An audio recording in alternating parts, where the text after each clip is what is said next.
Bendiciones, iglesia. Es una bendición compartir la palabra del Señor en esta hora. Le damos gracias a nuestros padres espirituales, Padilla, por esa enorme oportunidad, y deseamos de todo corazón que la palabra que el Señor ha inspirado en esta tarde pueda ser de mucha bendición para muchos de ustedes. A donde sea que tú estés, a donde te encuentres, que la administración de esta palabra y del Espíritu Santo sea de enorme bendición. Oramos de esta manera. Padre, te damos gracias porque eres grande. Eres grande en misericordia, Señor. Gracias porque a ti te ha placido, Señor, poder, Señor, poner un rema, Señor, en nuestra boca de parte de tu Espíritu Santo. Que en esta hora, Señor, tú puedas hacer tu voluntad, Señor, y que las vidas puedan ser ministradas, puedan ser transformadas por medio de tu palabra. Amén. Amén. En esta hora tenemos el tema que se llama Los amigos de Dios. Y oramos, ¿verdad? Después de la pequeña oración compartimos este versículo, ¿verdad? Que es con que comenzamos. Juan 15:15, Biblia TLA. Ya no los llamo sirvientes, porque un sirviente no sabe lo que hace su jefe. Los llamo amigos, porque les he contado todo lo que me enseñó mi Padre. Mire qué palabra tan hermosa. Cristo predicando la palabra, Cristo hablando de repente con sus mismos discípulos y les comentaba la revelación, el rema que traía de parte de Dios al descubrirles todos los secretos del reino de los cielos. Sin lugar a duda, ¿verdad? Que no había nada que no ha de manifestarse, por supuesto, ¿verdad? Y traemos como primer punto, ¿verdad?, a Abraham. Todos hemos oído muchas cosas del siervo Abraham, ¿verdad? Es conocido mucho por su fe, ¿verdad? Y dice la palabra en el nombre del Señor, la leemos en esta tarde. Santiago 2:23. Pero antes de todo, Abraham, recordemos que tenía un nombre, Abraham, sin H, ¿verdad? Padre enaltecido, significaba. Luego Dios viene y cambia su nombre a Abraham con H, ¿verdad? Que significa padre de multitud, padre de muchedumbre. De esta manera vemos, ¿verdad?, que cuando Dios toma la vida de una persona, ¿verdad?, Él comienza a hacer una obra grande en cada vida y eso ha de ser manifestado. Dice Santiago 2:23, la Reina Valera del 60, y se cumplió la escritura que dice, Abraham creyó a Dios y le fue contado por justicia. Y fue llamado amigo de Dios. Mire qué hermosa palabra, mire qué lindo. De pronto Dios se le manifiesta a Abraham y le manifiesta, ¿verdad?, que debe de irse del lugar donde estaba. Y toda la obediencia de Abraham trae consigo el hecho de que ya ahora Dios le llamaba amigo. Mire, ya no había ese abismo, ¿verdad?, para que pudiesen ser manifestados algunas cosas del reino, sino que había una cercanía, había algo muy fraternal. Y es así que Abraham, ¿verdad?, en todo el recorrer de su vida, vemos que era un adorador espontáneo, era un adorador por excelencia. Dice la Biblia en Génesis 12:8 que levantaba altares, a donde él iba, levantaba un altar. Esto significaba que él sentía la necesidad de adorar a Dios, de estar en la presencia de Dios. Podemos entonces ir viendo que no era una persona común Abraham, era una persona que había aprendido a estar cerca de Dios. También él tenía un oído sensible a la voz de Dios, según Génesis 12:4. Él tenía esa característica que de repente hoy en día le hace falta a algunos hijos de Dios, que podía escuchar la voz de Dios, ¿verdad? También, ¿verdad?, Abraham tenía un corazón obediente. Génesis 22:19 nos habla de esa obediencia. Y algo que en lo más se manifiesta, ¿verdad?, esa obediencia es cuando sube, ¿verdad?, al monte del Sinaí, por la orden de Dios, a sacrificar a su hijo, y es algo muy recordado hoy en día. También Abraham tenía una fe inquebrantable, según Romanos 4:18 al 22. él sabía que si Dios, ¿verdad?, le pedía a su hijo, pues Dios tenía el control absoluto de ese momento. De alguna manera, con la promesa que le había sido dada a él, él entendía y él sabía en su corazón que algo grande Dios tenía para con él. Y él se dedicó a creer, ¿verdad? Y algo muy tremendo que pasa en la vida de Abraham. Dios le profetiza los 400 años de esclavitud para el pueblo, ¿verdad? Para su generación, ¿verdad? Pero le dice en Génesis 15, del 13 al 14, pero saldrán con grandes riquezas, ¿verdad? Y así lo vimos cuando el pueblo de Israel sale de la esclavitud en Egipto. Dice la Biblia que los egipcios querían deshacerse a toda costa por todas las grandezas de Dios, por todos los milagros sobrenaturales que habían acontecido. Y empezaron a darles sus joyas y empezaron a compartir con ellos muchas de sus riquezas para que ellos se fueran pronto. Y entonces vemos una vida tremenda, ¿verdad?, en la vida de Abraham, algo que ha sido acontecido. Y también otra situación que pasa en la historia de Abraham. Dios le da una gran bendición, le profetiza también que saldrán de tus lomos, les dice, pueblos y reyes saldrán de ti. Mire qué tremendo. Vemos los países árabes hoy en día, vemos como la genealogía, ¿verdad? Como la Biblia nos habla acerca de ese rey Saúl que vino primero, que lo puso el pueblo. Luego viene el rey David y así, ¿verdad? Dios le da una promesa también a David que su reino, ¿verdad?, va a ser perpetuo si ellos aceptan, ¿verdad?, los preceptos de Dios. Y entonces vemos cómo en la vida de Abraham es manifestado algo tremendo, ¿verdad? Algo que acontece también en el pueblo de Dios hoy, ¿verdad?, en el presente. Algo que puede ser manifestado, algo en donde Dios nos está enseñando que tenemos un nombre, pero que Dios puede cambiar ese nombre cuando nosotros venimos al Señor. Y todo porque nosotros somos obedientes y tenemos fe. Amén. El siguiente punto, ¿verdad?, es Enoc, ¿verdad? Muy poco se habla de Enoc, más de lo que aconteció cuando fue arrebatado. Pero el nombre de Enoc significa dedicado o también puede significar maestro, según, ¿verdad?, la variación en el nombre hebreo. ¿Y sabe qué? Cuando yo encontré este nombre dedicado, me di cuenta entonces que Enoc había sido reservado desde un comienzo para hacer algo poderoso y algo grande en esta generación. Recordemos que Enoc, ¿verdad?, es el padre del hombre más anciano en años, que se llamaba Matusalén. 969 años dice que vivió este personaje, pero también la genealogía de ellos había otro hombre que vivió 962 años. Todo esto, ¿por qué? Porque esta gente cumplía los preceptos, ¿verdad? Esta gente amaba a Dios y esta gente cumplía con todo lo que Dios les había establecido. Bien, Enoc entonces significa dedicado, maestro. Y Génesis 5:22 de la TLA dice, Enoc vivió 300 años más. Mire qué bonito, mire qué importante.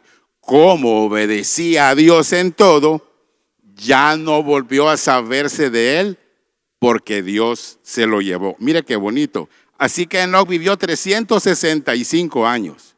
Mire qué hermoso que pudieran decir el hermano José, el hermano Carlos, como él era obediente a Dios, no se volvió a saber de él, Dios se lo llevó. Mire qué precioso, mire qué hermoso.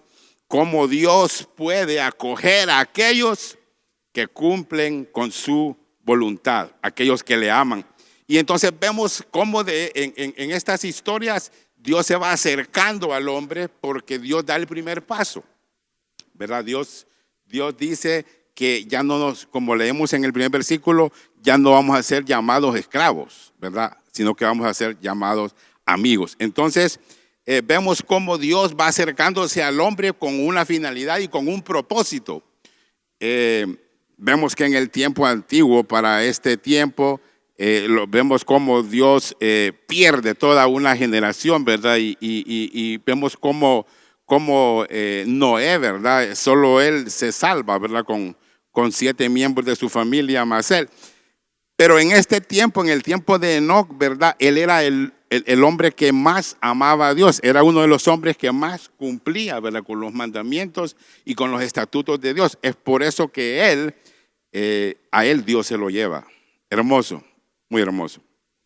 Bien, nuestro siguiente personaje, David. Todos hemos escuchado mucho de David, ¿verdad? De repente, la mayoría de la gente lo recordamos por las cosas malas que él hizo, por los pecados que él cometió, ¿verdad?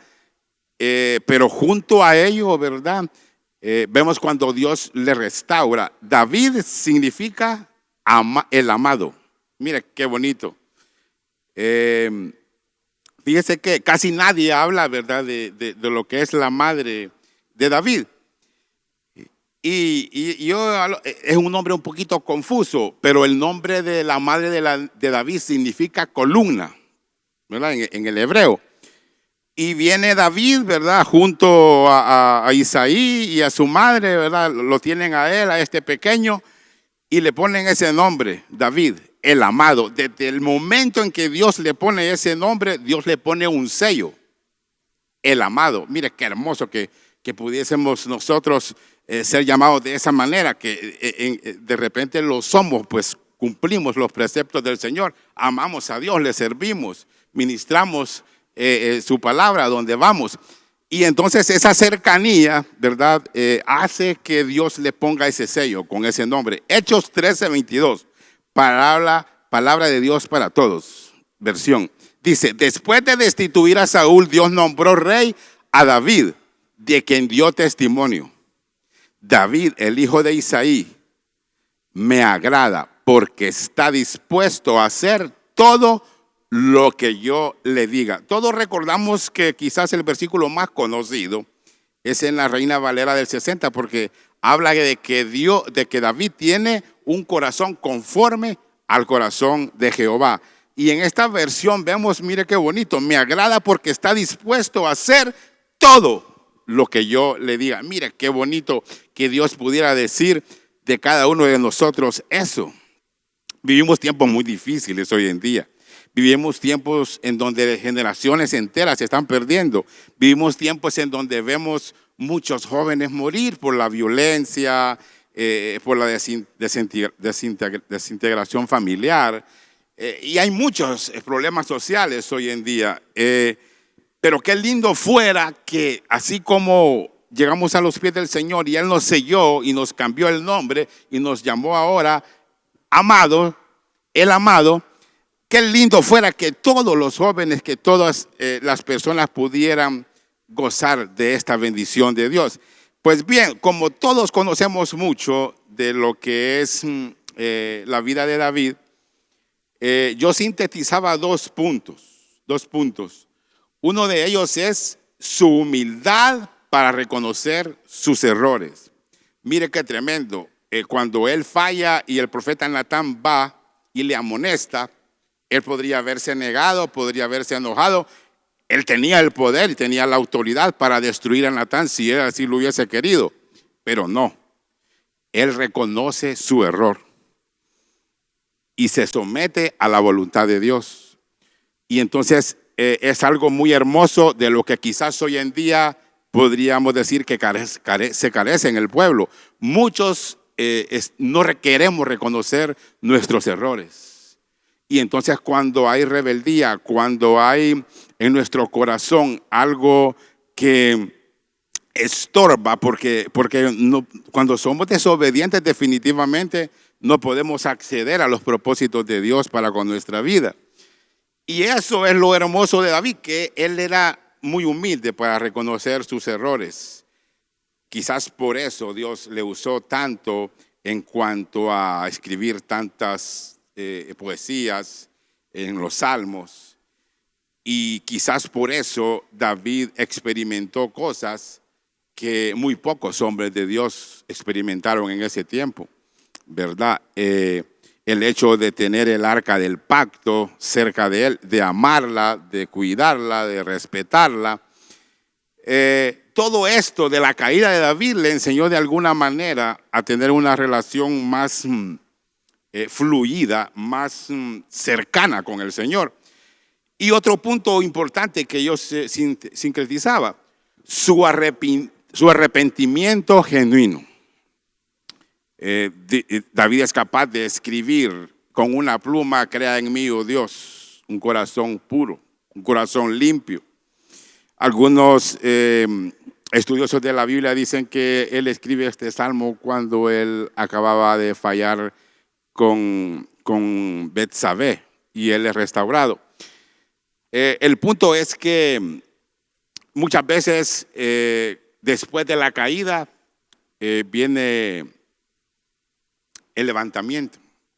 Después de la caída es cuando el Señor muchas veces empieza a trabajar en los corazones y definitivamente no somos los mismos después de que Dios empieza a trabajar en cada corazón.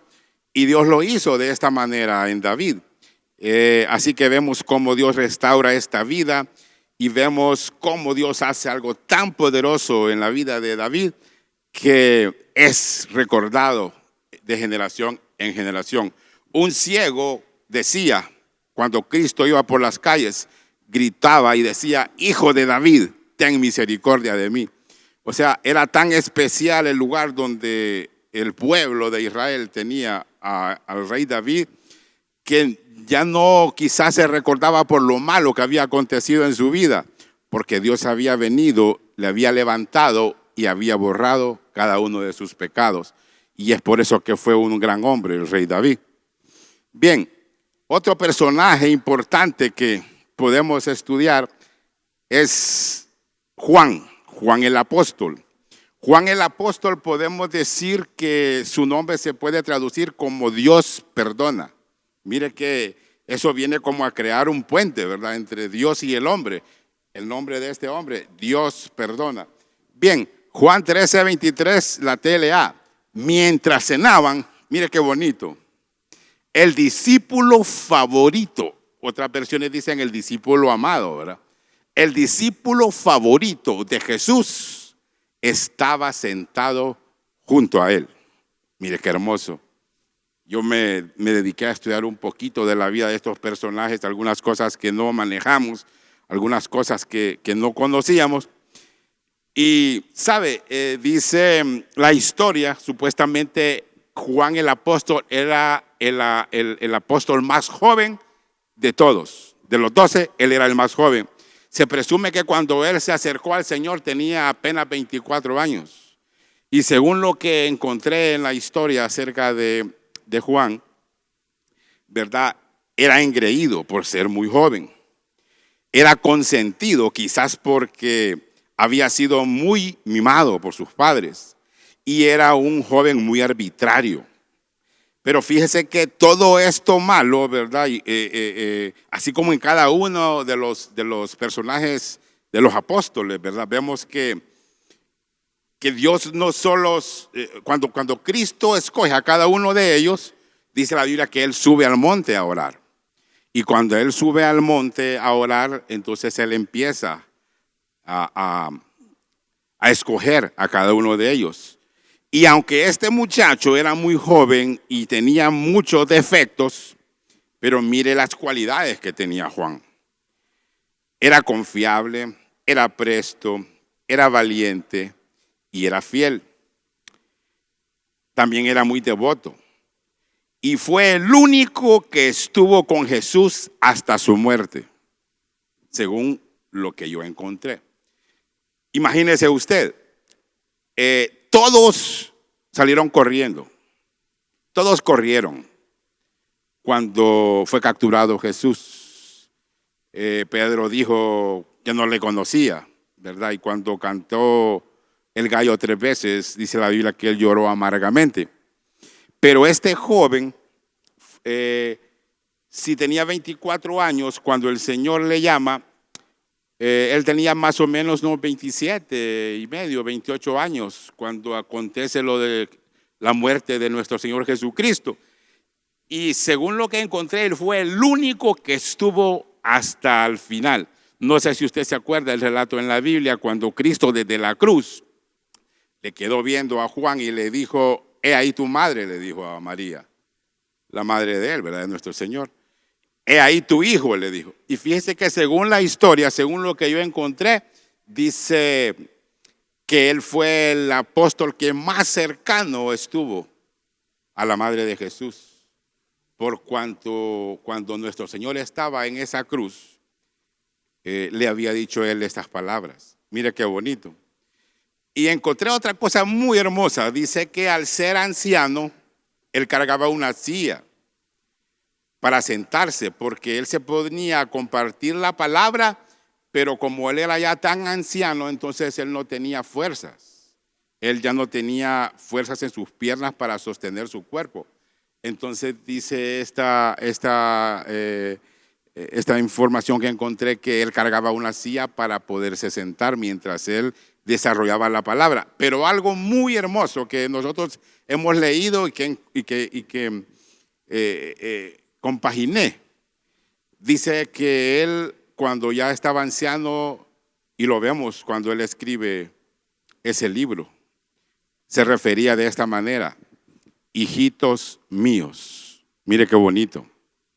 Aquel muchacho engreído, aquel muchacho que se creía el dueño del mundo, aquel muchacho que se creía un ser especial, con todos los defectos que él tenía, él llega al ocaso de su vida siendo transformado por nuestro Señor Jesucristo. Qué hermoso, ¿verdad? Qué situación tan hermosa. Y comenzamos con nuestro siguiente personaje, alguien de lo que se nos ha hablado muy poco, yo he escuchado muy poco: Natanael. Natanael significa el don de Dios. Wow, mire como el Señor marcaba, ¿verdad? Desde que nacían a estos hombres, el regalo de Dios. Natanael. Pues mire qué bonito. Juan 1:47, la Nueva Traducción Viviente, dice: mientras ellos se acercaban, Jesús dijo: aquí viene un verdadero hijo de Israel, un hombre totalmente, ¿qué dice? Íntegro. Wow, decía yo. La Reina Valera del 60, he aquí un verdadero israelita en el cual no hay engaño, dice. Y aquí habla de integridad. Y yo me ponía a pensar, hoy en día muchos carecemos de esta característica que es muy importante en el reino, de ser íntegro. Y conocemos gente que puede ser honesta, fíjese, muy honesta. Gente que no toma lo que es de otra persona. Pero la integridad es una palabra muy profunda y más grande de lo que es la honestidad. Y la integridad es algo de lo que quizás en este tiempo estamos careciendo. Muchas de las cosas que suceden, ¿verdad?, en la vida secular, vemos que es falta. Se viven situaciones que carecen de integridad. Hoy en día, el que no toma lo ajeno, dicen que es tonto. Mira que este es tonto, devolvió ese dinero que se encontró. Mira, este es aquí, este es allá. Y empezamos a ver que la manera como el mundo atrae y seduce, ¿verdad?, es distinto a lo que la palabra nos ha enseñado.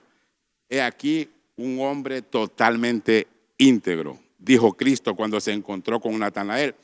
Pero encontraba algunas cosas también muy bonitas y importantes. Natanael era el mismo llamado Bartolomé, más adelante en la Biblia, en algunos versículos bíblicos. Era el mismo personaje. Y no solo eso, ¿verdad?, sino que también dice que las características de Natanael es que era un hombre íntegro y sincero. También era un estudioso de la ley, de los profetas, de los salmos, y estaba orando, encontré este comentario, bajo la higuera.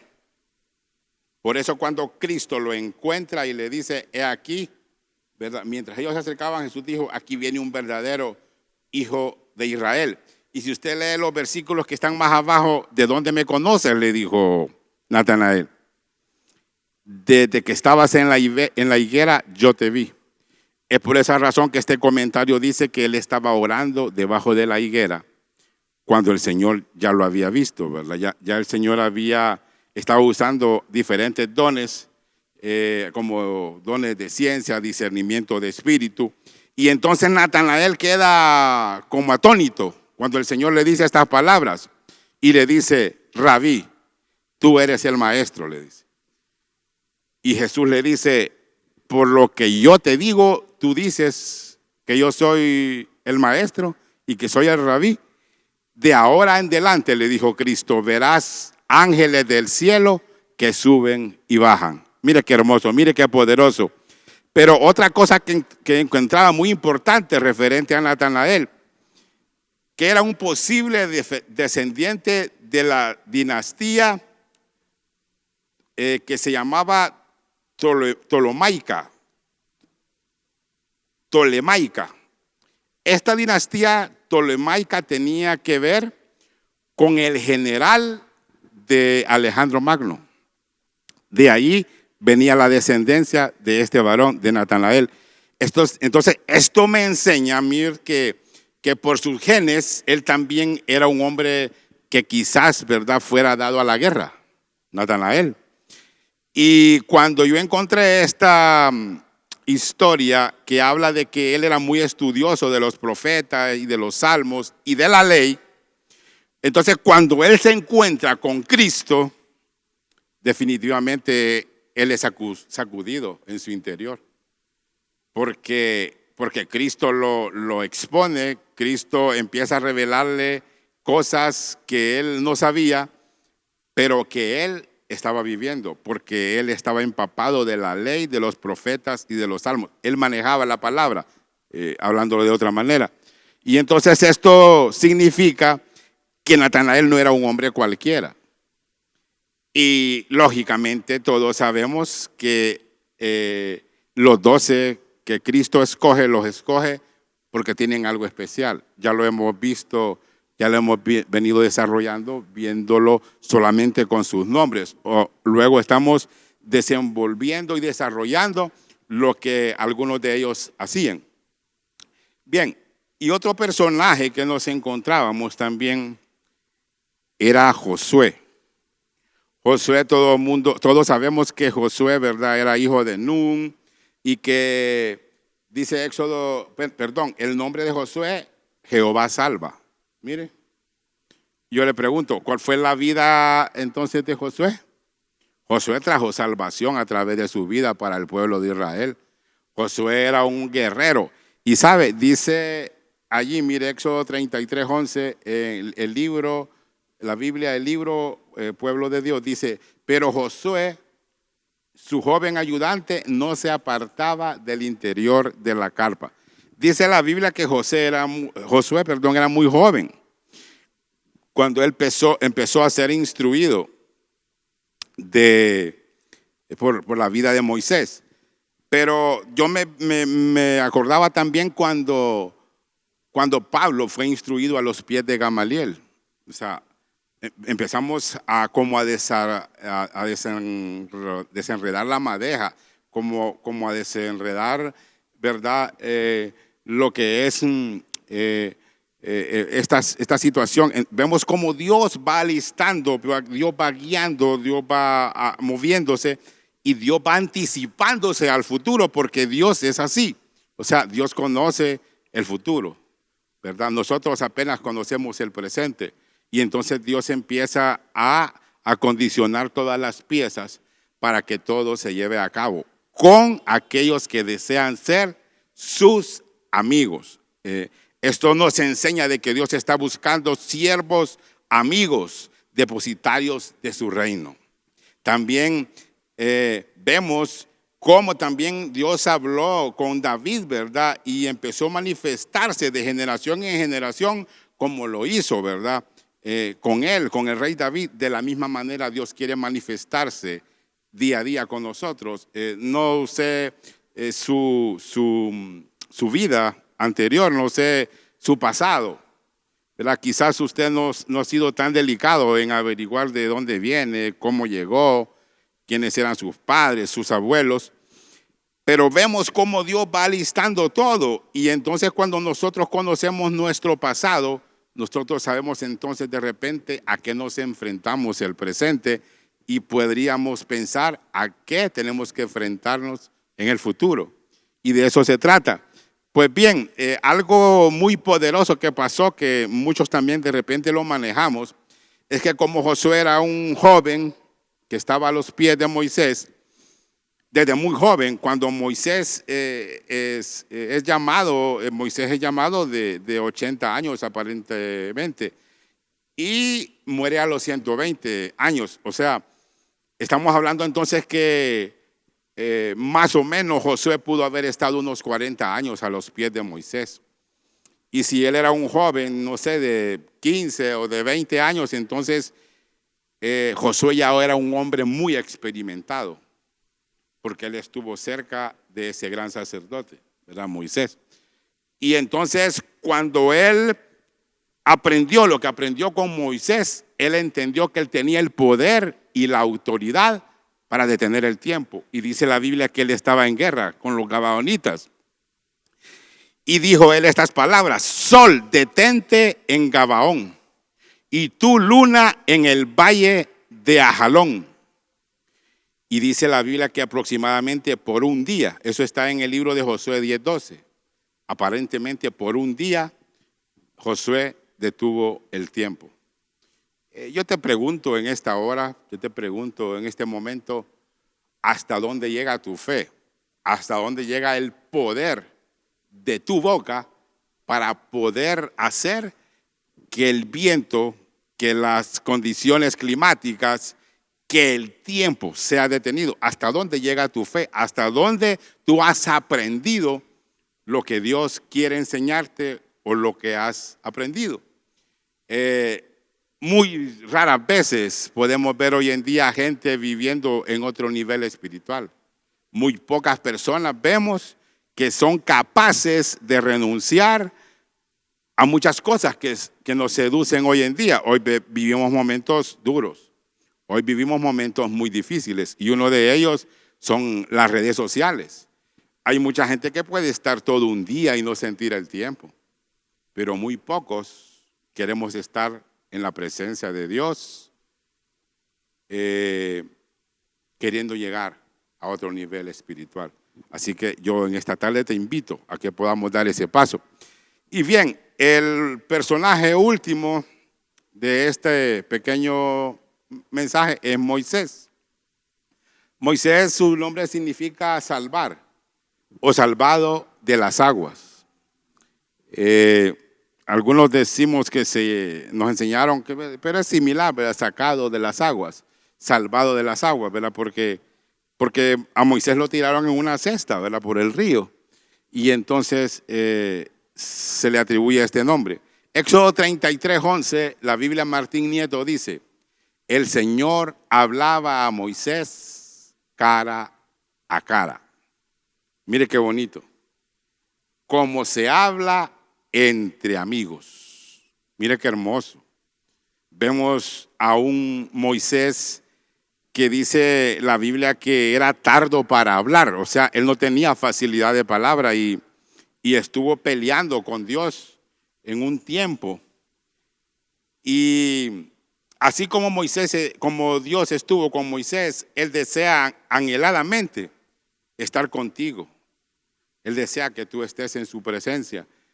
Y aunque este hombre tenía problemas para hablar, y aunque este hombre tenía varios problemas, ¿verdad?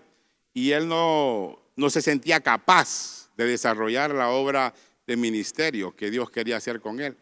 Pero al final él cayó en el propósito de Dios.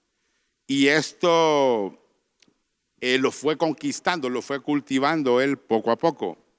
Bien, Moisés, el sacerdote por excelencia. Moisés conocía tanto al Señor, esto lo traíamos por acá escrito. Moisés conocía tanto al Señor que sabía cómo tocar su corazón. Y osadamente, digo yo osadamente, porque muy pocos tenemos el valor de decirle a Dios, muéstrame tu gloria. Y Moisés lo hizo. Y Dios le responde de esta manera. Yo mismo, o sea, era un trabajo muy arduo el que tenía Moisés, no era fácil. No era fácil estar peleando con un pueblo rebelde que adoraba ídolos. No era fácil estar dándole al pueblo las indicaciones de lo que Dios decía, ¿verdad? Dándole los mandamientos. Y el pueblo hacía otra cosa, el pueblo se rebelaba, el pueblo era rebelde. Y también, ¿verdad? No solo eso, sino que dice la Biblia que era un pueblo de dura cerviz. Y dice la Biblia que varios intentos Dios quiso hacer para destruirles. Pero el sacerdote de Dios comenzó a hablar por él, por el pueblo. Y entonces el corazón de Dios se volvió hacia su pueblo de nuevo. Y Dios le responde de esta manera: yo mismo iré contigo y te daré descanso. En el verso 14 del capítulo 33. Mire qué palabras más hermosas. En ese cultivo de esa relación, mire qué palabras más hermosas las que Dios le da a Moisés. ¿Por qué? Porque ya no era una relación de días, era una relación de años. Moisés había comprendido, Moisés había entendido cómo era Dios y cómo tocar su corazón. Y Dios le dijo: has hallado gracia a mis ojos. En el verso 17. Pero mire, yo traía un comentario por aquí. Dios le dijo: nadie, ¿verdad? Nadie puede verme y quedar con vida, le dijo el Señor a Moisés. Todos sabemos que Dios se le revelaba en el templo y Dios hablaba con él. Pero Moisés solo escuchaba la voz de Dios audiblemente. Y quizás miraba la columna de fuego, y quizás miraba la nube, pero él hablaba con esa columna y él hablaba con esa nube. Pero a mí me tocó mucho y me quebrantó mucho esta situación de cómo Moisés aprende a conocer a Dios y cómo Dios hace caso a la voz de Moisés. Y le dice: nadie puede verme y quedar con vida, le dice. Y entonces fíjese que le dice Dios accede a esa petición de Moisés y le dice: cuando esté mi gloria al pasar, te meteré en la hendidura de la roca y te cubriré con mi mano hasta que yo haya pasado. Algo así. Te cubriré con mi mano. O sea, él iba a cubrir el rostro de Moisés para que él no viese la cara de Dios, porque si no iba a morir. Moisés iba a morir en ese momento. Ningún ser humano tiene la capacidad para poder soportar la presencia total y absoluta de Dios, porque moriría. Porque todos sabemos que somos personas pecadoras y Dios es todo lo contrario.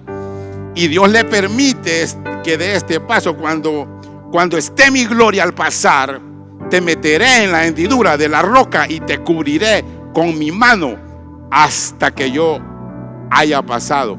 Y mire lo que dice al final: luego retiraré mi mano y me verás de espalda, mas mi rostro no puede verse. Mire qué hermosa palabra. Mientras yo desarrollaba esto, realmente mis ojos se llenaban de lágrimas y yo le oraba a Dios y yo le decía: Señor, yo quiero estar siempre en tu presencia. Yo le decía: Señor, muéstrame tu gloria. Yo le decía al Señor: Señor, yo no puedo vivir sin ti. Yo no puedo hacer algo que no sea lo que tú me has enseñado a hacer, más que adorarte y más que amarte. Yo no puedo vivir sin ti. Y en esta oración, si se podría llamarle así, que Moisés hace con Dios en esta plática que tienen conjuntamente, nos damos cuenta de que Dios en ese momento está de repente renunciando un poco a su misma naturaleza, porque el corazón de su sacerdote, el corazón de su hijo, desea verlo. Hermano, amigo que nos escuchas en esta tarde, yo te invito a que seas osado y desees ver quién es Dios y lo que Él quiere para tu vida. Quizás has vivido momentos difíciles, quizás han herido tu corazón, quizás has vivido momentos o circunstancias en donde han muerto seres queridos.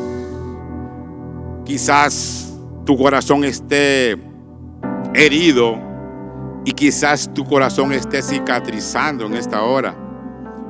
Pero yo quiero decirte, yo quiero invitarte en esta tarde y decirte: Dios es el mismo de ayer, de hoy y por los siglos de los siglos. Y Dios está muy íntimamente interesado en tener amigos que le amen, que cumplan con los preceptos, que cumplan con los mandamientos. Vemos una iglesia hoy en día que carece de que carece mucho del temor a Dios. Más que una iglesia, vemos, y lo hablo en una iglesia en general, gente que no ha tenido un encuentro con el Espíritu Santo, gente que no ha conocido al Señor, gente que tienen años de estar viviendo una vida que de repente no agrada a Dios, porque no hacemos la voluntad. Cuando Dios escoge a Abraham, cuando Dios escoge a Moisés y empieza a desarrollar esa cercanía con cada uno de ellos, cada uno de estos hombres, cada uno de estos personajes no fueron iguales una vez que se encontraron con Dios. Ahí donde tú estás, ahí donde tú nos ves en esta tarde, yo quiero invitarte a que tomes esa decisión, que le digas al Señor: muéstrame tu gloria. Porque cuando tú deseas ver la gloria de Dios, tú no vas a ser la misma persona. Cuando tú anheles, cuando tú luches, así como el ángel peleó con Jacob, peleó con el ángel. Jacob estaba dispuesto a no renunciar. No te soltaré si no me bendices, le dijo al ángel. Cada vez que la Biblia se refiere al ángel de Dios en el Antiguo Testamento, se presume teológicamente que es Dios mismo. Y así fue. Dice la Biblia que el ángel le dijo a Jacob: déjame, porque raya el alba. Déjame porque ya está amaneciendo. Déjame porque... Y no lo dejó Jacob hasta que él fue bendecido.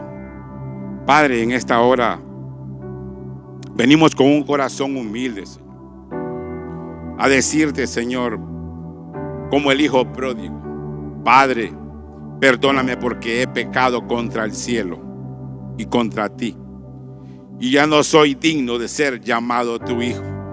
Hazme como a uno de tus jornaleros. Padre, en esta hora nos acercamos. Dice tu palabra que el corazón contrito, humillado, tú no lo desprecias. Que cada persona, Señor, que nos está viendo en esta hora, que cada persona que nos está escuchando en este momento, Señor, pueda ser quebrantado por medio de tu Espíritu, y que tú, Señor, puedas levantarles espiritualmente, que tú puedas hacer nacer un hombre nuevo, que tú puedas hacer, Señor, que en esta sociedad tan difícil, en este tiempo, Señor, el poder de tu Espíritu Santo sea notorio, Señor, en la vida de tu hijo, en la vida de tu hija, en la vida, Señor, de cada uno de los miembros de la familia, porque tú, Señor, quieres hacer algo diferente en cada uno. Lo pedimos todo en el nombre de Cristo Jesús. Amén y amén. El Señor le bendice.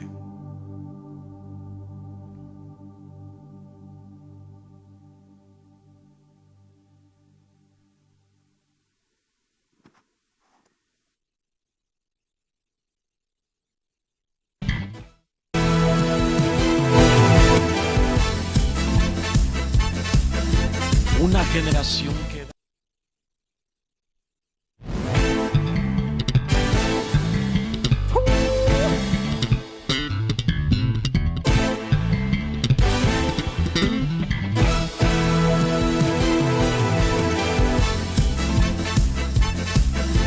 Una generación que da.